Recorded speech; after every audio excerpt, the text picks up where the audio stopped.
foul, you didn't like it, is what it is. And sometimes that's just the way the cookie crumbles. And my philosophy's always been that if people really like it, maybe they like it so much that they would then go buy a physical copy of Godslap or something, or support the upcoming releases, that kind of thing.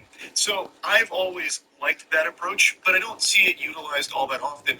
But today, Freddie Wong, one of the OG greats of YouTube, posted something, well, I don't know if he posted it today, but I saw it today, posted something very interesting in how he's handling piracy with his new movie. I have waited my entire film career to uphold this move. This is our movie. It just came out today for digital download or rentals. I'm also putting it up on the torrent networks, but I've added something at the very beginning. J.D. Power has ranked Nissan #1 in new vehicle quality among mainstream brands. Hold it, mate. I'm Freddie Wong, and you're about to watch a pirated copy of We're All Gonna Die that I made. For this day and age, it's impossible to prevent piracy, so if you can't beat them, join them. What you're about to watch is encoded off of the original 4K 10-bit 5.1 master file copy for the movie. So please, enjoy. Afterwards, we thought might maybe throw a little bit of loot for anyway, so we can continue making movies. You can do so at iPiratingWe'reAllGonnaDie.com. Thanks. Enjoy the movie. Hey, what you want for this JPEG? I love shit like this. This isn't the first of its kind, but it is pretty novel. This is something very rare to see. Freddie is a YouTube legend, and Rocket Jump has this new film that's just been released on digital platforms, and instead of trying to come up with like DRM or some kind of tactics to beat pirates, they decided instead to just supply them with the best possible version of the film. He's dropping the goddamn IMAX version here with the Dolby surround sound, like the bells and whistles here, making sure that if someone is going to pirate his movie, they get the best possible experience with it. And if they really like the movie and they feel so inclined, maybe they toss him some money afterwards. I've always appreciated that approach to it. I've seen a couple of games do it over the years, and this is probably like one of the very few times I've seen a movie do it, but I think it is strong because the truth is you are not going to beat piracy. If someone wants to download your film, if someone is trying to get your product for free, they're going to find a way. They're going to get it. Even the most brutal, cutthroat DRM that is so extreme that it sometimes ruins the actual game experience for everyone else who even pays for it because the DRM is just that hostile, even that gets cracked. Granted, it takes some time, but even that gets eventually broken into. If Fort Knox, it eventually loses its gold there. And I recognize that an approach like this doesn't scale infinitely. Like, this isn't going to be viable for like the biggest corporations in the world and different sizes. It doesn't make sense. I get that. But in a lot of cases, it does make sense. Because even if you lose out on a sale, like someone that was very curious about your product but didn't want to pay for it and then tries it, well, maybe they like it, and then you lost a sale, but you gained a fan who might become a paying fan down the line. And doing something like this garners a lot of goodwill, and there have been cases that have historically showed doing something like this does actually translate to more sales because people appreciate the notion of, here's my art, I know that people are going to pirate it, so I'd like you to at least have the best version of it, so that way you can experience it and maybe enjoy it and maybe come back around and down the line pay for, the next thing, or even pay for this if you really felt so strongly about, how much you appreciated it. I think it is a great move. And I just wanted to talk about this a little bit today because I just thought it was really a nice gesture here. And I've seen a lot of support for his movie now as a result of this move. There was also a lot of people very excited for the movie in the first place. So I really think that this was just a net positive overall. Even if there's 1,000 people that watch this movie for free with no intention of ever spending a dime on it, well, maybe a good chunk of those people become fans of this production and will support the upcoming ones. I just really think overall what Freddie did here was a great move, and I really appreciated it. And I just wanted to kind of highlight this because with how big the resurgence of piracy is looking to be, it is nice to see someone come forward and buck the trend that everyone seems to be following with cutthroat legal action at all times against piracy, and we're going to find ways to fuck up our products just in the slim chance that we can prevent a little bit of piracy on it, you know what I mean? So anyway, that's really about it. So yeah.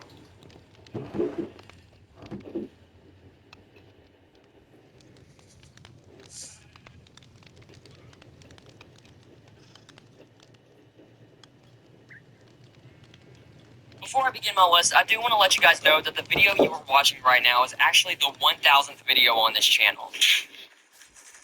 I find it pretty wild that I made it to 1000 videos before hitting 1000 subscribers, but I'm not complaining. I'm super thrilled with the way this channel has turned out, especially in recent years with how multifaceted all my content has gotten. So to everyone that has stuck around this channel for a long period of time and supported me, thank you very much for everything over the years, and even to all the viewers that have joined me recently, thank you for taking a small amount of your time and checking out the videos. But obviously, you probably aren't here to see me yap about my glorious channel, which goes against my conceptual, egotistical mindset. You're here to watch a Deltarune video, so that's exactly what I'm going to talk about. With the release of Deltarune Chapters 3 and 4, I thought this would be a great opportunity to go ahead and rank all the chapters we have so far. Now, I know we're only halfway through the game, but I feel like with these 4 chapters, there's enough information to talk about to at least make a video like this much more interesting. Not to mention that even with the game not being completely finished yet, this was honestly a challenging ranking for me to make because I absolutely adore this game in a way I never thought I would. I love each chapter for different reasons, and putting together all of the bullet points to talk about for this video, I had some doubts about what I should do with certain ones, or I would run into a scenario where I would have to find a weak link in an otherwise amazing game, which was kind of sad to do. Either way, the point that I'm making here is that there's not a lot this game does wrong, so even if I place one of these chapters at the bottom, I'm doing it reluctantly. But before I get into the mental catastrophe that is having to put one of these chapters in last place, I do want to say that my full Deltarune Chapters 3 and 4 playthrough are on the channel for you guys to check out. There are also some streams of us replaying Chapters 1 and 2, so please feel free to swing by that playlist. I'll link it in the description. Also, if you enjoyed the video and would like to see more Deltarune content, please make sure to leave a like on the video and even consider subscribing. I'm very close to reaching 1000 subscribers, so it would mean the world to me if you helped me reach that goal. Anyways, let's get into the ranking. Coming in at the number 4 spot, my least favorite chapter will go to Chapter 1, which, like I said, even though I'm confident this is the weakest chapter of the game, it still does sting to put it at the bottom because there's so much that I still love about Chapter 1. It feels like one of those cases where you put the first movie of a franchise that is still really good and it holds a special place in your heart, but the sequels were clearly better filmed, so it makes the most sense to put the original movie in last place. But if there is anything that Chapter 1 does so well for the overall game, it's that it perfectly introduces us to this world, as well as the characters and just the overall vibe this game appears to be going for, although saying that now makes that claim feel very outdated just based on where this game has gone. But the way the world is portrayed, especially at the very beginning where it gives the player this sense of the unknown, especially in the intro where you have to design your character and then it gets completely discarded, just confusing the player even more. And then the game makes you raise more questions by shoving you into what appears to be a world similar to Undertale. The visual style is similar, the menus, the music, and you can even see familiar characters like Toriel and Undyne. It makes the player not understand what's going on, and looking back at all of it, I love how intentional it was. I think it was very smart of Toby Fox to utilize the player's understanding of Undertale in order for them to get invested in this new game. And then by the time you have all these questions and intrigue, you're introduced to the Dark World, and now, not only are you just continuing to wonder what's happening, you're finding yourself interested in this new world's mystery. On top of that, you get to meet new characters such as Susie, who is introduced as this kind of surface-level high school bully, and then in a very short period of time, you get to meet your next protagonist, Rousey, as well as Lancer, the antagonist, or so he says. But I not only love the way the world and characters are introduced, I do really like the way they show off the new battle mechanics, because it's like teaching a kid to ride a bike. You're literally thrown into a battle with Lancer without any kind of proper tutorial. I find it hilarious and really cool how they have the player get acclimated to the updates and the mechanics, but then you're given an actual tutorial just like Undertale where you test with a dummy. So in my opinion, all of that is the biggest highlight of Chapter 1 for me. I love the way they introduced the mechanics, the dark world, the light world, the characters, both new and familiar. I don't think there's a better way it could have been done, at least at the top of my head, but it doesn't even stop there. Because even though I mainly focus on the way everything is introduced to the player, at the end of the day, this chapter is still telling a story, and characters are going through some pretty compelling arcs. Especially Susie and Lancer. They are the biggest standouts of this chapter in my opinion, because as I said before, Susie is this formulaic mean girl who is rude to everybody, pushes people around, doesn't have any friends, and then she's all of a sudden thrown into a world where everything is new to her. She has the potential for a fresh start, basically. But due to her natural mean girl mindset, she doesn't take the opportunity at first to start fresh. Instead, she sees it as a circumstance where she could just destroy everything in her path. So it makes sense that she would team up with Lancer, who is supposed to be the quote-unquote bad guy, just to go with what she believes needs to be done. And it's through all of this that forms the best character arc of the chapter. We get to see Susie start to break out of her shell and grow into her own person through this friendship that she forms with Lancer, and then when she gets to a scenario where she's hurting Lancer, who, as a reminder, is just a kid trying to play the bad guy, she finally understands the significance of what Chris and Rousey have been trying to teach her. It's a great story for this character, and it's very satisfying to the player, getting to see Susie go from that isolated bully with no one to cheer her on to someone who is much more kind to the people around her. And the crazy thing is that looking back at this progression in Chapter 1, it feels like her storyline barely scratched the surface of what we'll get in the future. But we can get further into that in the next chapters. But besides the heavy emphasis on the characters and introducing the world to the player, there are a ton of secrets sprinkled throughout the chapter. Whether it's a full-on secret boss with Jevil, which is a ton of fun to do, or very subtle hints at the lore given by characters such as Sham or the King. And it's a really good amount of information as well to keep players invested in the game because they will want to figure out how all the puzzle pieces fall into place in future chapters. Not to mention that the ending to Chapter 1 sparked many theories from the community, so who knows, maybe that was enough to keep people engaged with the game. And I'm now realizing that I'm saying so many great things about this chapter, and so now I feel like that begs the question. Why is it in last place? Which, again, at the beginning I said that I really think every chapter in this game is really good, and I just have to find a weak link in each of them and figure out where they should go on the list. So for Chapter 1, it's simply that it's just the weakest chapter compared to the rest of them. You can only get so far when the main purpose of the chapter is to set up the story and introduce what's going on, which means that everything is at its most basic. The fights, the mechanics, the storyline, there isn't too much excitement going on compared to the rest of the game. There's some innovation, like I said, with the Battle of...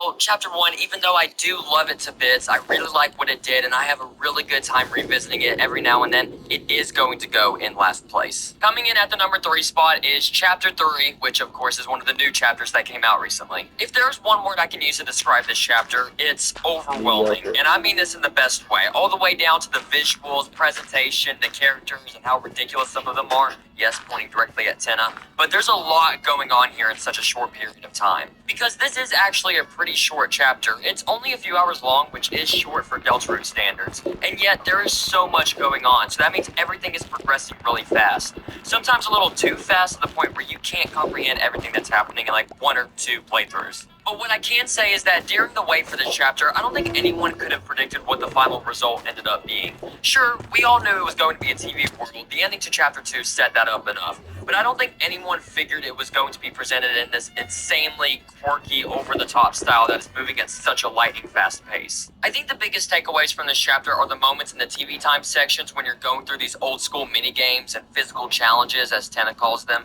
The fact that they are often coming up with creative ways to deliver these fun mini-games and switching up the mechanics is really awesome and makes it some of the most fun in-the-moment parts of the chapter. But from a broader perspective, the best moments in my opinion are the quieter, more character-driven moments, and there are quite a few of them in this chapter. I mean, this chapter even started with a surprisingly serious start from our characters that completely caught me off guard, and I really loved that. Mainly because that was the main thing I wanted to see from these 2 chapters. I wanted to see more character moments. I wanted to feel stronger emotions from the story that's being told, and I wanted to see them test how strong my bond is with these characters.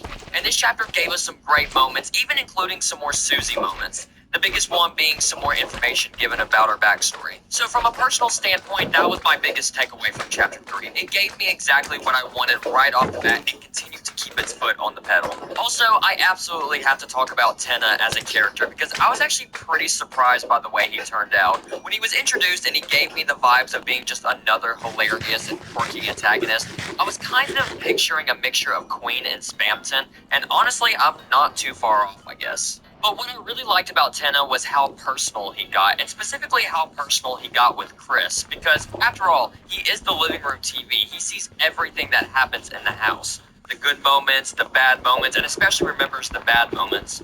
I love how much that shapes his entire storyline, and it can even be seen throughout his dialogue. Not only did I think it was such a cool and genius character decision, but I also think it gave some nice insight into Chris's character, or at the very least, maybe helps us understand why they react to certain things the way they do. But I think the main point that I want to make here is that Tenna as a character absolutely rocks. Like I said, I found him to be pretty similar to Queen in the sense of him being the overall antagonist of the chapter while also not really being the bad guy. but he also brings such an incredible amount of joy, excitement, and enthusiasm to every bit of time he has on screen. All of the Zelda-style minigame segments are so much fun to explore and play around in. Tenna brings a lot of charm and humor to both the minigame and overworld sections, not to mention the thing that makes him stick with you the most, the mystery of his character. One of the most fascinating parts of the chapter was unlocking the S-Rank room to explore these mysterious locked areas to Tenna's original minigame build. Because while you're playing through the game's progression, the player can encounter these locked areas and they can see Tenna freaking out about you finding it, which made the player start taking some notes. So I think it was such a fun and interesting idea to have you unlock these locked areas and build your way to the secret boss. And speaking of the secret boss, I really liked this one. I have seen some critiques about it, mainly due to its difficulty and maybe it not being what people were expecting, but I like the difficulty of the fight. I have a lot of fun trying to beat it, and I feel rewarded for doing so because it does take some skill. Also, I really like the change of style for this fight. I think it was smart to utilize these mini games for the boss rather than making it a typical battle where you act. It felt really nice to have that one boss that doesn't require much strategy with the mechanics, and instead, your only goal is to go after them and attack. It's also worth noting that there are some strange lore bits sprinkled throughout the secret boss itself and the quest to get it. Not really any answers, just a lot of questions that I feel like a lot of us are very interested to see where it goes. And speaking of a lot of questions, that leads to what is the biggest bombshell of this chapter, which is the ending. So many things happen in the span of just a few minutes. The Roaring Knight appears, which by the way just shattered so many people's theories. Undyne shows up and gets taken by the Knight into the bunker, might I add. The same bunker that many people have been theorizing about for years. I guess saying all that out loud, it doesn't sound like much, but again, for Deltarune standards, especially in the span of just a few minutes, it was a lot to unpack story-wise. So many people had to get acclimated to the new direction this story started to go. But now, getting to the reason why it's at the number 3 spot, it's pretty much the same reason as Chapter 1. This chapter was just a bit weaker compared to the next 2 chapters I have on the list. Love it much more than Chapter 1, but just don't love it as much as the next 2. Also, I said earlier that because this chapter moves at such a fast pace, I do think there are times where there's so much information being given in such a short period of time, so much presentation going on, it can get overstimulating. Love this chapter for it, but it's something I do need to say. It was difficult to comprehend what was happening every now and then. Either way, I love this chapter. Toby and his team did an incredible job with this one, and I guarantee looking back at the finished product of this game, Chapter 3 will be the oddball of the series, but as of right now, it will take the number 3 spot.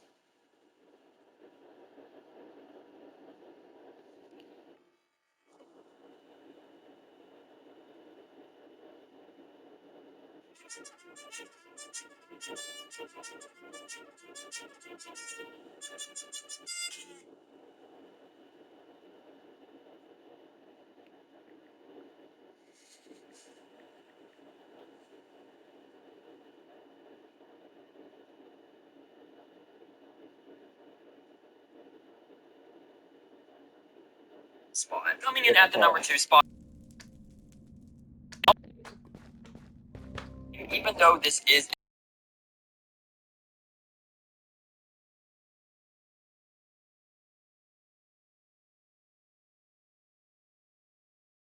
from this chapter was the fact that it really felt like a complete experience. And that's not to say the other chapters didn't feel that way, but Chapter 2 just seems so much more fleshed out compared to Chapters 1 and 3, because those chapters just feel like small parts of something bigger. Chapter 2 is much longer and more dense than the other 2 that I mentioned already, so that means the player's going to get a richer experience because of the amount of things there are to do and the amount of things they can explore. So this chapter was already set to succeed just based on that, but the other thing I thought made this chapter really stand out to me was how well it strikes a balance of genuinely hilarious moments, as well as nice grounded character moments. And I feel like the chapters that are able to seamlessly do that are going to end up being my favorite ones, because not only are you making me laugh and have a great time playing the game, but you're also continuing to make me get attached to the characters and progress the story. There are several iconic laugh-out-loud gags throughout the chapter, but they also introduced several characters that not only did the fanbase fall in love with just based on their charm, but those characters added a lot more knowledge to the growing story bits the community has been trying to tie together,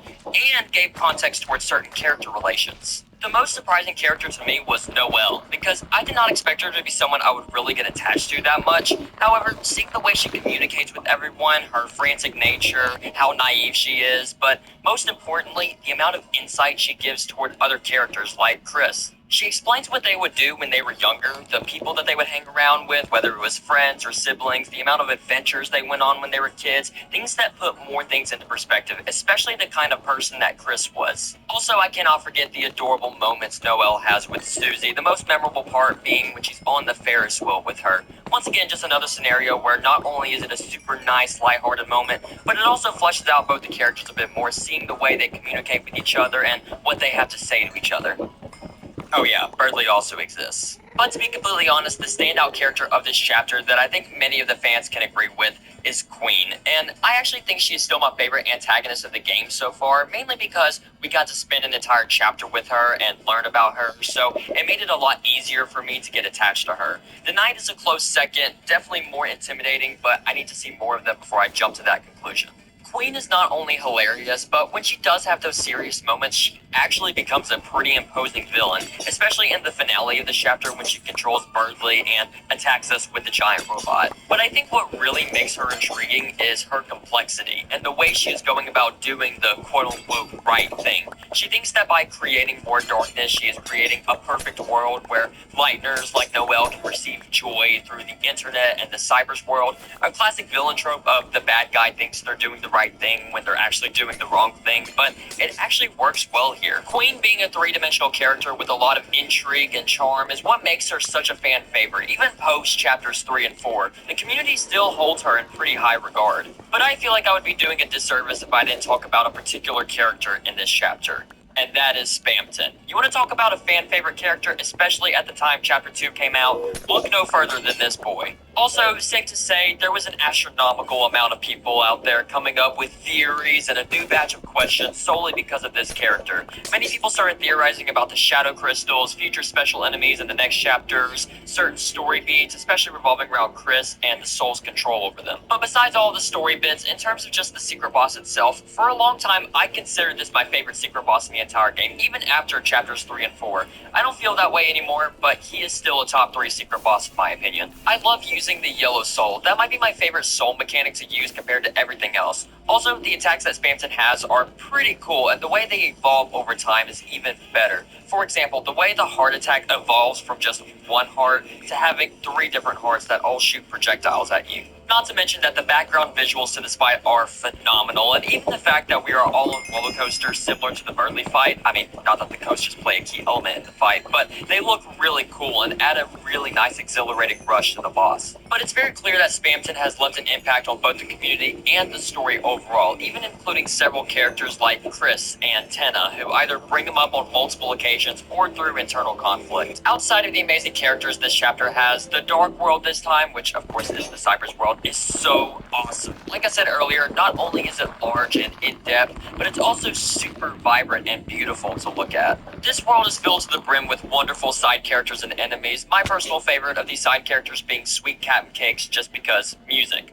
Music equals fun. And every section of this world is very memorable. The first Cyber's world setting where the Punch-Out minigame and Berdly fight are is really good. The city is super fun and lively, and Queen's Palace is just pure chaos with ridiculous entrapments and pottery trauma. Another big highlight of this chapter is the ending. And to this day, I still think Chapter 2 has the best ending out of any chapter. And I want to be clear, when I mean ending, I mean the last few minutes of the chapter, not the entire third act. But the reason why I think the ending is so good is because it was not just the perfect cliffhanger, but at the time it gave us some answers while still raising questions and getting the fans excited for what's next. So, yeah, those are my thoughts on Chapter 2. I still believe that this is a 10 out of 10 chapter to this day, and it's crazy to me that even though I love this chapter to death, I'm still only putting it in the number 2 spot, and that leads to the number 1 spot. And coming in at the number 1 spot, my favorite chapter of Deltarune is Chapter 4. I feel a little weird for putting this chapter at the top, mainly because it came out so recently, and I also thought that as time passed, my love for it would fade over time. But that really hasn't happened, and as a matter of fact, even though I love Chapter 2 and think that's a 10 out of 10 chapter, I'm very confident saying this is my favorite one. Chapter 4 quite literally has everything. It has everything you could want from a Deltarune experience. Humor, heart, beauty, emotion, and even some dread-inducing moments. This is the first time this game has exceeded what I thought was possible from the series. It really felt like this chapter made the player enter that epic RPG genre. Personally, I think almost everything was brought to the table for Chapter 4, and it's at an all-time high in this one. The music in this chapter is some of the best in the entire series, which is saying a lot considering we know how excellent the soundtrack has been. The character moments in this chapter are so emotional and incredibly impactful, which, like I said earlier, I really wanted to see that from these chapters, but I'll get into that more in a bit. I love the Cyber's world in Chapter 2, but the sanctuaries in this chapter are just completely up my alley. I love everything about them. The colors, the visuals, the art, the tone, the characters throughout, all of it is super somber and beautiful, and it's what I've desperately wanted from this game. And don't worry, I'm going to talk about that finale because it is epic. But first, I do want to talk about the specific things I loved so much about this chapter. The first thing that I thought stood out was the entire Light World section because I love how much we got to explore around. And just the fact that it was the first thing we got to do in this chapter was so cool. It not only broke away from the structure of the previous chapters, but it also gave us a big breath after the insane ending to Chapter 3. The entire church segment was so awesome and wholesome, and getting to see Susie and Chris just messing around while the sermons are going on is so good. In general, it was just really charming, and we got to go and talk to everyone, so that was really fun. And then, of course, you get to go all around town and talk to everyone you want. You can bring Tenna to Mettaton's house and make him very happy with a new owner, or you can bring him to your castle town and have him bully Rules card. Speaking of your castle town, that is also so much fun to roam around, especially when you spared everyone and it becomes a funky town. So much fun, so much charm. I love it. But the biggest highlight of the Light World segment is Noelle's house, because not only is it awesome to see Noelle again and see her interactions with Chris and especially Susie, but that's when things start taking a weird route. What are y'all looking at? The player gets to watch Chris rip their soul out again, but what I love about it is, yes, it's What the fuck?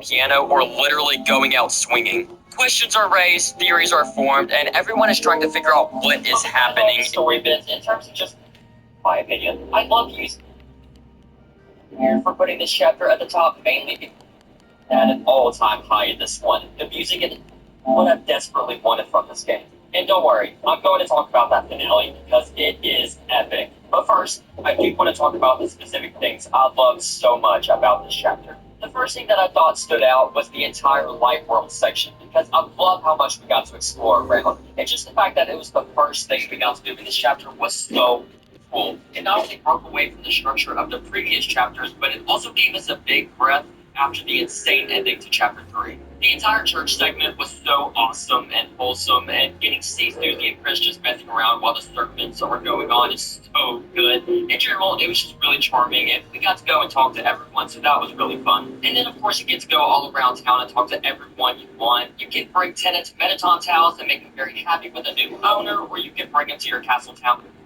Second, when this chapter was so cool. It not only broke away from the structure of the previous chapters, but it also gave us a big breath after the insane ending to Chapter 3. The entire church segment was so awesome and wholesome, and getting to see Susie and Chris just messing around while the sermons are going on is so good. In general, it was just really charming, and we got to go and talk to everyone. So that was really fun. And then, of course, you get to go all around town and talk to everyone you want. You can bring Tenna to Mettaton's house and make him very happy with a new owner, or you can bring him to your castle segment.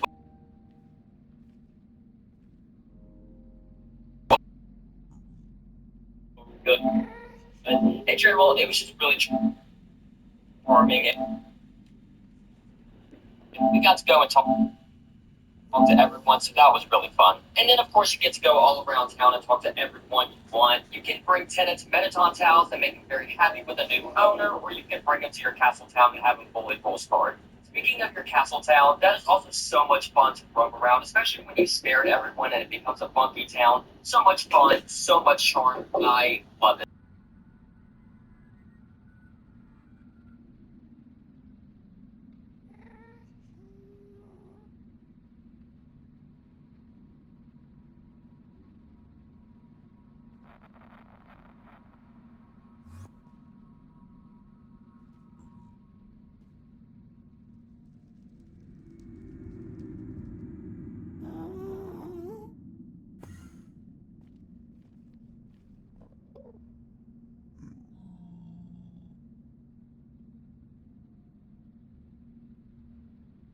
love about it is, yes, it's the